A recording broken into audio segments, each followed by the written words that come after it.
एक तो पूरे देश के अंदर अभी जो मैं पहले भी कह रहा था कि कॉर्पोरेटीकरण की दिशा में चीज़ें जा रही हैं, और कॉर्पोरेटीकरण को जैसे हिंदुस्तान में लोगों ने कहा कि क्रोनी कैपिटलिज्म, बुद्धिजीवियों ने शब्द दिया। और ये जो ऐतिहासिक किसान आंदोलन हम लोगों ने अभी लड़ा, उसने समझाया कि क्रोनी कैपिटलिज्म का मतलब है अंबानी अडानी के पास सारे संसाधनों का चला जाना। तो यानी सरल तरीके से किसानों ने अपनी भाषा में समझाया कि भाई किस तरीके से पूरे पूंजीपति वर्ग को नहीं, बल्कि पूंजीपति वर्ग के अंदर भी ये सरकार भेदभाव कर रही है। और वहां भी इसने कुछ चंद घराने चुन लिए जिन घरानों के पास देश के सारे संसाधन कौड़ियों के भाव दिए जा रहे हैं, और बाकी पूंजीपति वर्ग को भी उससे वंचित रखा जा रहा है। तो पूंजीपतियों के बीच भी होड़ नहीं, बल्कि सरकार कुछ लोगों के पक्ष में खड़ी है। तो इसको अंग्रेजी में बुद्धिजीवियों ने कहा क्रोनी कैपिटलिज्म, और किसानों ने कहा कि ये अंबानी अडानी को सबको सौंपने का है, और इन 3 कानूनों के जरिए आप हमारे भी जमीनों को और अन्न के भंडारण को उनके हाथ सौंपने जा रहे हैं। हम लोगों ने देखा कि किस तरीके से पूरे देश में जो आदिवासी इलाके हमारे हैं, जो प्राकृतिक संपदा से भरपूर हैं, जहां जमीन के नीचे खनिज हैं, कोयला है, जहां जमीन के ऊपर बेशकीमती जंगल खड़े हैं, और सदियों हजारों वर्षों से आदिवासियों के वो इलाके रहे हैं। हमारा संविधान, जो पेशा पर भी बात हो रही थी, हमारा संविधान कहता है कि आदिवासी इलाकों की जो ग्राम पंचायतें हैं वो स्थानीय स्वायत्त सरकारें हैं, और बिना उन स्थानीय स्वायत्त सरकारों की इजाजत के कोई भी राज्य सरकार, कोई भी केंद्र सरकार, कोई भी प्रशासन उनकी जमीनों पर, उनके जंगल पर, उनके संस्कृति पर किसी भी बारे में फैसला नहीं ले सकती। ये फैसला लेने का अधिकार उनको है। लेकिन हम देख रहे हैं कि पूरे देश के अंदर जो जंगलों की जो संपदा है और जो आदिवासी इलाके हैं, उन्हें बिना वहां की ग्राम पंचायतों से पूछे, बिना उनकी राय लिए, उनको पता भी नहीं होता है। और जब कोई बड़ा पूंजीपति जाकर के उनके गांव की जमीनों को घेरने लगता है, वहां के जंगलों को घेरने लगता है, तब उनको पता चलता है कि केंद्र सरकार ने किसी अडानी को उनकी जमीन दे दी है, उनका जंगल दे दिया है, किसी दूसरे को दे दिया है, और इस तरीके से टकराव जो है फिर वहां शुरू हो रहा है। तो यानी कि पूरे देश के अंदर आप देखें तो जो संविधान, जिसको हम कह रहे थे कि संवैधानिक संस्थाओं को ये सरकार बिल्कुल खत्म कर रही है, उसको हम आदिवासी इलाकों में भी देख रहे हैं कि किस तरीके से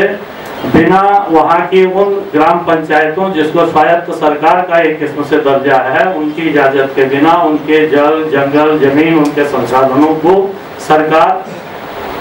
जो है लुटवा रही है। और उनके दमन के लिए वो जो वहाँ दमन हो रहा है, वो दमन पूंजीपतियों के जो उनको उन्होंने संपत्ति सौंपी है, तो उन पूंजीपतियों की हिफाजत के लिए उस जमीन के मालिकों पर हमला कर रही है, जो एक्चुअल में मालिक थे, आदिवासी थे। और यही आज देश भर में आदिवासी इलाकों में जो बड़े टकराव की स्थितियां बनी हैं, इसके यही एक मूल कारण है। अभी सरकार कह रही है कि वो डिजिटल तरीके से भूमि के रिकॉर्ड तैयार कर रही है, और ड्रोन की मदद से, सैटेलाइट की मदद से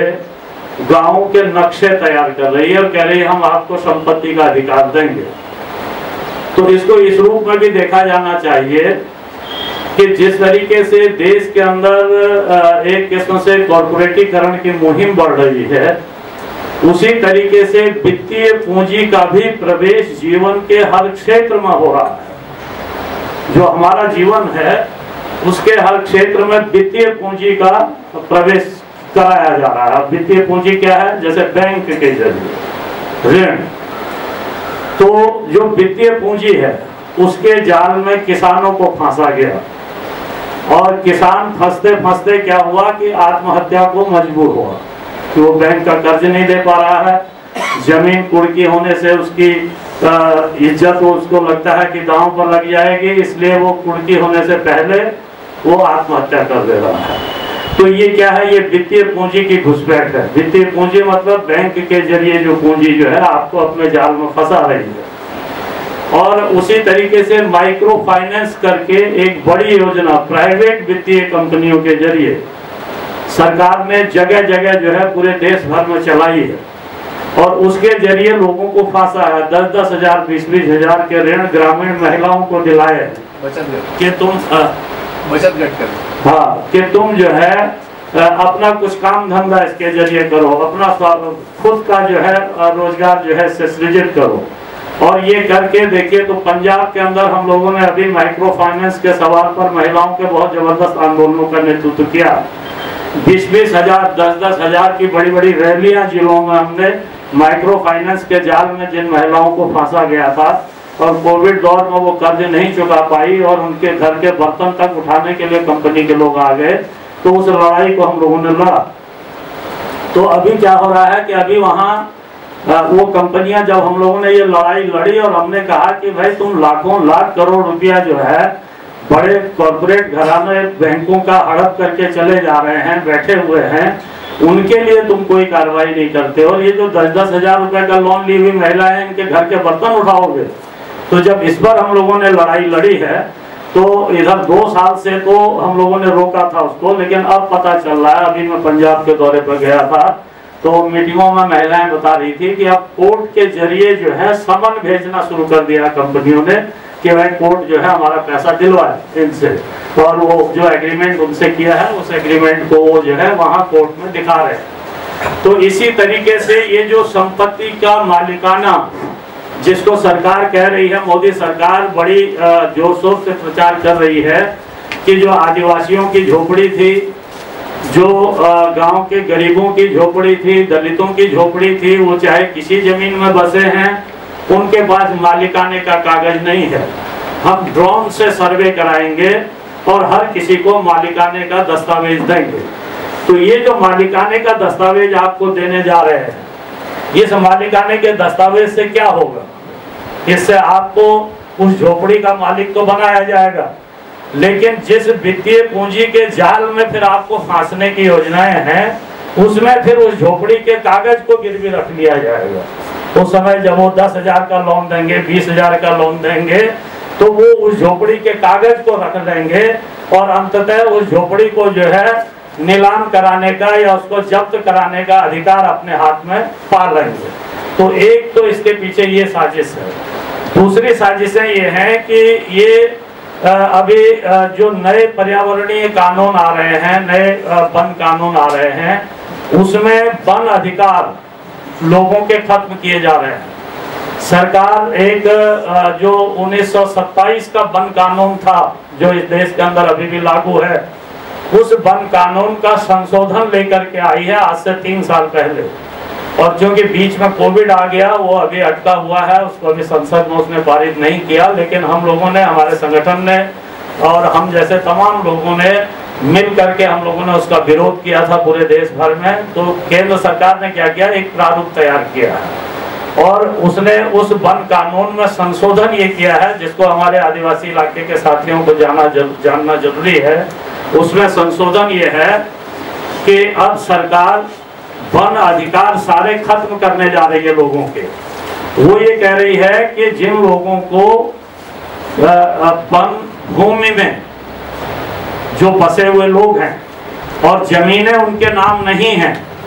अब आगे से उनको जमीनों पर मालिकाना नहीं मिलेगा और उन जमीनों से उनको कभी भी खदेड़ दिया जाएगा और उसके लिए आप कोर्ट के शरण में भी फिर नहीं जा पाएंगे। उस कानून में जो प्रावधान है कि आपको कोर्ट से भी कोई मदद नहीं मिलेगी, कोई कोर्ट जो है आपको मदद नहीं करेगी, कोर्ट में जाने का प्रावधान खत्म कर दिया जा रहा है। दूसरा ये किया जा रहा है कि जो वन विभाग के अधिकारी हैं वही आपके खिलाफ कंप्लेंट करेंगे और वही आपके जज भी होंगे। डीएफओ को मजिस्ट्रेट की पावर दे दी गई है। तो फैसला भी वही आपके लिए देंगे, न्याय भी वही करेंगे, आरोप भी वही लगाएंगे। और मैक्सिमम आप जो है ज़्यादा से ज़्यादा आप अगर डीएफओ के आदेश से अगर संतुष्ट नहीं हैं तो आप कंजर्वेटर तक अपनी अपील लेकर के जा पाएंगे, और कंजर्वेटर ने भी अगर आपके खिलाफ फैसला दे दिया तो फिर आप देश की किसी अदालत में नहीं जाएंगे, यानी कि कंजर्वेटर जो है वो आपके लिए सुप्रीम कोर्ट बना दिया गया है। तो ये उसमें किया गया है। उसमें क्या किया गया है कि जो वन अपराध हैं, वन अपराधों को बिल्कुल श्रेणीबद्ध किया गया है। और उसमें जैसे एक गट्ठर लकड़ी का जो हम अपने जलावन के लिए लाते हैं जंगल से, तो जो पहले हमको लघु वन उत्पादों को प्राप्त करने का राइट था परंपरागत रूप से जंगलों से, अभी उसको खत्म किया जा रहा है उस संशोधित कानून में। हम जंगल से कोई सूखी घास, सूखी गिरी हुई पत्ती, सूखी हुई गिरी हुई लकड़ी तक उठा करके नहीं ला सकते। हमको ये राइट जो है हमारे खत्म किए जा रहे हैं। हम अपने जानवरों को, बकरी को, भैंस को, गाय को, सुअर को वन भूमि में चराने के लिए नहीं ले जा सकते। ये अधिकार हमारा खत्म किया जा रहा है। और इसको खत्म करने के लिए कुछ प्रावधान उन्होंने उसमें फाइन के किए हैं। पहली बार अगर आप पकड़े जाते हैं तो जैसे पहले एक गट्ठर लकड़ी लाने में आप पकड़े जाते थे तो आपसे 50 रुपया फाइन वन विभाग वाले लेते थे, अब उसको 10,000 रुपया कर दिया गया है। दूसरी बार जब आप पकड़े जाएंगे तो फिर आपका फाइन जो है बढ़ा दिया गया है, और वो फाइन 10,000 से लेकर के 1,00,000 रुपए तक जो है फाइन की रकम कर दी गई है। और 1 महीने से लेकर के 3 महीने तक की जो है सजा का भी उसमें जो है प्रावधान कर दिया गया है। तो ये जो है इस तरीके के नए वन कानून आ रहे हैं। और जो सैटेलाइट से जो वो चित्र लेंगे गाँव का, उसमें वो कह रहे हैं कि जहां लगभग 60-65% जमीन में हमको पेड़ पौधे दिखेंगे, यानी कि जंगल जैसी स्थिति दिखेगी, वो अगर लोगों की निजी भूमि भी है तो 12 हेक्टेयर क्षेत्र अगर उनको ऐसा कहीं भी दिख गया सैटेलाइट चित्रों में, वो चाहे गांव के लोगों की अपनी निजी भूमि है, अगर उसमें पेड़ और झाड़ियां उनको दिखाई दे गई तो वो उसको जो है वन भूमि घोषित कर सकते हैं, वो चाहे किसी की निजी जमीन क्यों ना हो। तो इस तरीके के बड़े खतरनाक प्रावधान आने वाले समय में आने वाले हैं, और उनकी तैयारियां हो रही हैं अंदर से। इसलिए एक बड़ी लड़ाई हमारे सामने, जो वनवासी लोग हैं, जो आदिवासी लोग हैं, उनके सामने न सिर्फ वनाधिकार कानून को लागू करने का सवाल हमारे सामने आज तक बना हुआ था, लेकिन अगर वो वन कानून पास हो जाता है तो 2006 का वनाधिकार कानून के ऊपर वो हावी हो जाएगा, और वनाधिकार कानून का कोई मतलब नहीं रह जाएगा, वो प्रभावहीन हो जाएगा। तो हमारी ये जो लड़ाई है आज कि वनाधिकार कानून को लागू करो, हमको जमीन का मालिकाना हक दो, वो लड़ाई हमारी खत्म हो जाएगी, और हमारे अस्तित्व पर जो है एक बड़ा हमला जो है सरकार करने जा रही है। तो इसको हमको आने वाले समय में मुझे लगता है कि थोड़ा इस पर स्पेशली कोई वर्कशॉप हम लोगों के कार्यकर्ताओं की, जो आदिवासी क्षेत्रों में काम करने वाले हैं, जो वनवासियों के बीच काम करने वाले हैं, ऐसे कार्यकर्ताओं की हमको स्पेशल जो है वर्कशॉप इस सवाल पर चलाने की आने वाले समय में जरूरत है। और इसको लेकर के आम लोगों के बीच भी सरकार की पूरी साजिशों को जो है ले जा करके उसका भंडाफोड़ करने और लोगों को इस सवाल पर गोलबंद करने की जरूरत है। तो इतना मुझे इस एजेंडे पर जो है कहना था। बाकी साथियों ने विस्तार से आप लोगों को बताया। जहां तक चुनाव और किसान आंदोलन के उस पर प्रभाव की बात थी, तो विस्तार से साथियों ने बातें आपके बीच रखी। मैं उस पर थोड़ी सी बातें रखना चाहूँगा, क्योंकि विस्तार से आप लोग सुन चुके हैं। मुख्य बात यह है कि ये जो चुनाव है, इस चुनाव में 5 राज्यों में चुनाव हुए थे, और भारतीय जनता पार्टी पंजाब के अंदर कोई खतरा नहीं थी। पंजाब में जो है वहाँ आंदोलनों ने, किसान आंदोलन ने भारतीय जनता पार्टी को ऐसे ही जो है वहाँ की जमीन से जो है खत्म कर दिया था। लेकिन बाकी जो 4 प्रदेश थे, उनमें उत्तर प्रदेश पर पूरे देश की निगाहें थी, सब लोगों की निगाहें थी। कि भाई उत्तर प्रदेश में क्या होगा, अगर उत्तर प्रदेश में कुछ बदलता है तो शायद जो है कुछ चीज़ें बदलेंगी। तो ये तो एक निगाह चुनावों पर लोगों की थी। लखीमपुर खीरी जो कांड हुआ था, और आप लोगों ने भी पूरा गांव-गांव में, जैसा साथी ने जिक्र भी किया कि भाई यहाँ पूरा कलश यात्रा घुमाई गई महाराष्ट्र में आप लोगों के जरिए, पूरा उस मुद्दे को पूरे देश भर में तमाम किसान संगठनों ने एजेंडा बनाया। लेकिन क्या कारण है कि लखीमपुर खीरी में एक भी सीट कोई विपक्ष नहीं जीत पाया, सारी सीटें भाजपा को चली। तो अगर आप देखेंगे कि भारतीय जनता पार्टी ने बहुत योजनाबद्ध तरीके से लखीमपुर खीरी कांड को अंजाम दिया था। केंद्रीय गृह राज्य मंत्री के जरिए जिस कांड को दिल्ली के बॉर्डर पर वो अंजाम देना चाहती थी, सिख बनाम गैर सिख वाला, कई बार कोशिशें हुई। हरियाणा के लोगों को जो है पंजाब के लोगों से लड़ाने की कोशिशें हुई, जहां हमारे पड़ाव थे उन गांवों को भड़काने की कोशिशें हुई कि भाई इनको यहाँ से खदेड़ो, हमले भी किए गए, लेकिन इस पर सरकार सफल नहीं हुई। तो उसको उसने जो है ले जाकर के यूपी चुनाव से पहले यूपी के अंदर आजमाने की कोशिश की। और लखीमपुर खीरी, पीलीभीत, शाहजहांपुर, वो एक ऐसी बेल्ट है, सीतापुर, जहाँ सिख फार्मर भी ठीक ठाक संख्या में है। और सिख फार्मर वहाँ थोड़ा धनी किसान है, बड़े फार्मर हैं, उनके जो बड़े फार्मर हैं उस इलाके में, उनमें सिखों की संख्या ज़्यादा है। तो एक क्लास कंट्रडिक्शन वहाँ पर, एक वर्ग अंतर विरोध, जो स्थानीय गरीब किसान हैं, स्थानीय खेत मजदूर हैं, उनके और सिख जो फार्मर हैं उनके भी शुरू से रहा है। हम लोगों का काम भी जो गैर सिख स्थानीय मजदूर हैं, गरीब किसान हैं, उनके बीच रहा है, और वो अंतर विरोध जो है उसका टकराव हम लोगों के साथ भी रहा है। लेकिन इस किसान आंदोलन ने उस वर्ग अंतर विरोध को थोड़ा धीमा किया था, और एक जो है कृषि पर आए इस हमले के खिलाफ एक यूनिटी बनाने की कोशिशें की थी। तो वही यूनिटी भाजपा को खतरा लग रही थी, और इसी को वो वहाँ सिख बनाम गैर सिख बनाने की कोशिशों में फिर तराई की तरफ बढ़ गई, और इसलिए योजनाबद्ध तरीके से वहाँ जो है सिख नौजवान सिख लोगों के ऊपर ही जो है गाड़ी चढ़ाई गई। तो लेकिन उसके बाद जो भी मोबिलाइजेशन वहाँ पर हुआ, हम लोग अपने संगठन की ओर से लगातार किसान मोर्चे के लोगों से कहते रहे कि भाई वहाँ पर हमको जो गोलबंदी करनी है इस आंदोलन में, वो गैर सिख लोगों की ज़्यादा करनी है। लेकिन किसान संयुक्त मोर्चे के नेताओं की भी एक गलती ये रही कि वो जो मोबिलाइजेशन उस कांड के खिलाफ वहाँ पर बाद में हुआ, वो एक गुरुद्वारे में हुआ, और प्लस जो है उसमें बड़ी संख्या जो है फिर तराई, हरियाणा, पंजाब के सिखों की हो गई। तो ये सिख बनाम गैर सिख वाला जो है, जो वहाँ फार्मर बनाम गरीब और भूमिहीन किसान वाला अंतर विरोध था, उसको सिख बनाम गैर सिख अंतर विरोध में तब्दील करने में भाजपा कामयाब हो गई, और उसी का नतीजा था कि जो है वो फिर सारी सीटें जो है वो वहाँ पर जो है जीत करके ले गए। इसी तरीके से उत्तर प्रदेश के अंदर अगर आप देखें, कुछ चीज़ें हमको ध्यान देना होगा कि इस पूरे दौर में, जिसको मैं पहले भी कह रहा था कि जो कमज़ोर और दलित जातियां हैं, पिछड़ी जातियां हैं,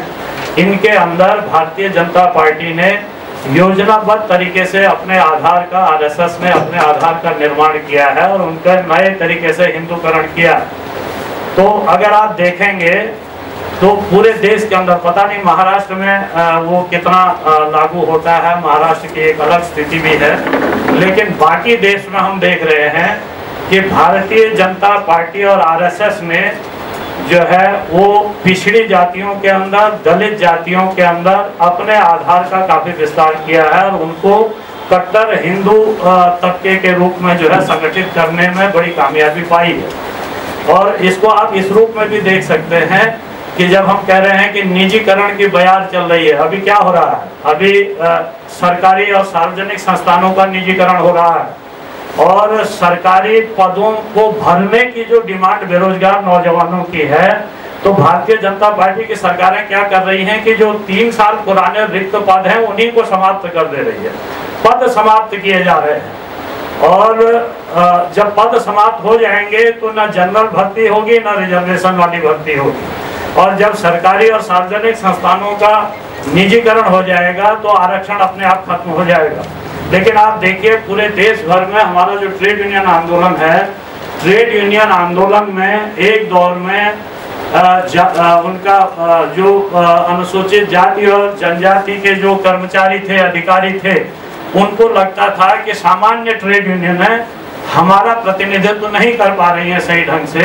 इसलिए अनुसूचित जाति और जनजाति की अलग से भी ट्रेड यूनियन है हर विभाग में और पूरे देश में बनी। उनके राज्य स्तरीय और राष्ट्रीय स्तर के फेडरेशन भी बने हैं। लेकिन आप देखिए जब निजीकरण की बयार बह रही है, जब निजीकरण के जरिए सार्वजनिक और सरकारी संस्थान खत्म होने से आरक्षण खत्म हो जा रहा है, तो उनकी कोई वॉइस नहीं बन पा रही है। जब पद खत्म हो जा रहे हैं उनकी भी कोई वॉइस नहीं बन पा रही है, जबकि सबसे ज्यादा आवाज वहां से उठनी चाहिए थी। क्योंकि आज अगर दलितों के अंदर से, जनजातियों के अंदर से, कमजोर तबकों के अंदर से अगर थोड़ा भी समाज आगे बढ़ा है तो उसके दो कारण हैं। एक कारण था कि शिक्षा का अधिकार मिला संविधान के जरिए, और दूसरा कारण था कि भूमि सुधार कानूनों के जरिए, जमींदारी विनाश कानूनों के जरिए थोड़ा बहुत जमीनें जो है उसका मालिकाना लोगों को थोड़ा बहुत मिला। तो इन दो चीजों के जरिए जो शिक्षा का अधिकार मिला और पढ़ करके जो आरक्षण का फायदा उठा करके एक हिस्सा थोड़ा आगे आया, जब उसको आरक्षण पढ़ाई लिखाई के बाद आरक्षण मिला, तो ये जो आगे बढ़े हैं, जो भी हिस्सा आगे बढ़ा है, वो हिस्सा अगर अब जो वंचित होने जा रहा है उस सबसे, आपको तो मिल गया लेकिन बाकी तो वंचित हो रहे हैं, तो उसके लिए वो आवाज उठाने की स्थिति में नहीं है। यानी कि जो सत्ता प्रतिष्ठान है उनके साथ उन्होंने ऐसे रिश्ते बना दिए हैं कि वो उन रिश्तों में ऐसे बंधे हुए हैं कि अब उनको अपने क्लास का इंटरेस्ट नहीं दिख रहा है, अपने वर्ग का हित नहीं दिख रहा। तो एक तो ये आप देख सकते हैं ट्रेड यूनियन मूवमेंट में भी, और जनरली भी देखेंगे तो पूरा ट्रेड यूनियन आंदोलन आज देश का जो है वो रक्षात्मक लड़ाई लड़ रहा है, वो आक्रामक लड़ाई नहीं लड़ रहा है, वो रक्षात्मक लड़ाई लड़ रहा है। और जब तक वो एक आक्रामक लड़ाई की तरफ नहीं आता है निजीकरण और कॉर्पोरेटीकरण के खिलाफ, और जब तक वो एक राजनीतिक दावेदारी की लड़ाई की तरफ नहीं बढ़ता है, तब तक चीजें जो है ऐसे फंसी रहेंगी। दूसरा जो है, जितने भी इस दौर में, महाराष्ट्र की बात मैं ज्यादा नहीं जानता हूँ, लेकिन बाकी जितने भी प्रदेशों में मैं देख रहा हूँ, वो ये देख रहा हूँ कि इस दौर में जितने भी जो अम्बेडकराइट अपने आप को बोलने वाले संगठन या पार्टियां हैं, या जो है बौद्ध संगठन भी हैं, उनकी नजदीकी आरएसएस और भाजपा के साथ बनी है। या तो उनकी नजदीकी बनी है, या फिर वो भाजपा आरएसएस के इस उभार के दौर में बिल्कुल साइलेंट बैठे हुए हैं। तो उनकी तरफ से कोई एक जो प्रतिरोध होता है, जो विरोध होता है, वो जो है इस दौर में दिखाई नहीं देता है। तो उत्तर प्रदेश के चुनाव में भी हम लोगों ने इस चीज को पूरी तरीके से महसूस किया, और इसीलिए जो बसपा का ग्राफ गिरा है, बसपा का ग्राफ इसीलिए गिरा कि पिछले 5 साल बसपा ने भारतीय जनता पार्टी की सरकार के खिलाफ उस राज्य के अंदर जो दलित उत्पीड़न हो रहा था, महिला उत्पीड़न हो रहा था, जो तमाम अल्पसंख्यकों पर हमले हो रहे थे और नागरिक अधिकार आंदोलनों पर हमले हो रहे थे, उसके खिलाफ चुप्पी साध करके बसपा बैठी रही। और उसका नतीजा हुआ कि वो उसके पूरे सोशल बेस में जो है भाजपा आरएसएस ने घुसपैठ की। और ये जो बस सपा थी, सपा भी पौने 5 साल तक, वो चुनाव से 3 महीने पहले एक्टिव हुई है, पौने 5 साल तक समाजवादी पार्टी भी उत्तर प्रदेश के अंदर सरकार के दमन से अपने को बचाने के लिए चुपचाप बैठी रही, वो सिर्फ चुनाव के समय आई। तो इसलिए जो है अगर हम देखेंगे तो विपक्ष जो है वहाँ कहीं लड़ता हुआ दिख ही नहीं रहा था यूपी के अंदर। और जब विपक्ष लड़ता हुआ नहीं दिख रहा था तो इस चुनाव में जो कुछ भी मिला है, दरअसल में वो मजदूर किसान आंदोलनों की बदौलत ही उनको मिला है। अगर सपा के वोटों में वृद्धि हुई है, सपा की सीटों में वृद्धि हुई है, तो इस बात को उनको भी स्वीकार करना पड़ा है कि भाई ये उन आंदोलनों की बदौलत ही उनको मिला है। और अगर वो पहले से एक्टिव होते तो शायद स्थिति जो है वहाँ बदल भी सकती थी उत्तर प्रदेश के अंदर। लेकिन एक तो विपक्ष की एकजुटता का ना होना, और इसके पीछे अगर आप सही मायने में कहें तो उत्तर प्रदेश के इस चुनाव में ये दिखा दिया है कि समाजवादी पार्टी नए दौर में फिर मंडल ध्रुवीकरण के जरिए भाजपा को शिकस्त देना चाहती थी। और इसलिए उसने जो पूरा जोर दिया वो दिया सिर्फ पिछड़ी जातियों की गोलबंदी पर, पिछड़ी जाति समूहों को अपने साथ जोड़ने पर, और इसलिए उसने लेफ्ट के साथ भी कोई वहाँ जो है मोर्चा बनाने से परहेज किया, कांग्रेस से भी मोर्चा बनाने से परहेज किया, और उसको लगा कि शायद जो है ये जो पिछड़ी जातियों की गोलबंदी है, मंडल की जो ताकतें हैं, उनको अगर हम गोलबंद कर लेंगे तो शायद जो है हम भाजपा को शिकस्त दे देंगे। लेकिन ये प्रमाणित इस चुनाव से हुआ कि जो मंडल का जो नए तरीके से गोलबंदी करके भाजपा आरएसएस को शिकस्त देने की जो उनकी कोशिश थी, वो कोशिशें जो है कहीं से भी कामयाब नहीं हुई। और जिस उत्तर प्रदेश के अंदर आज से 30 साल पहले से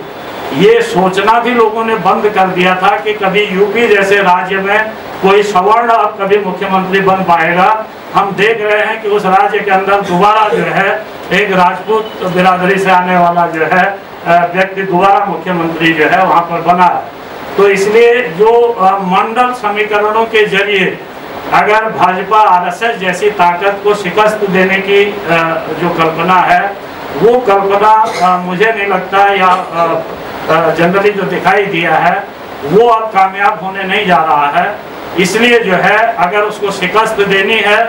तो मजदूर किसानों के, आदिवासियों के और ग्रामीण गरीबों के जो आंदोलन हैं,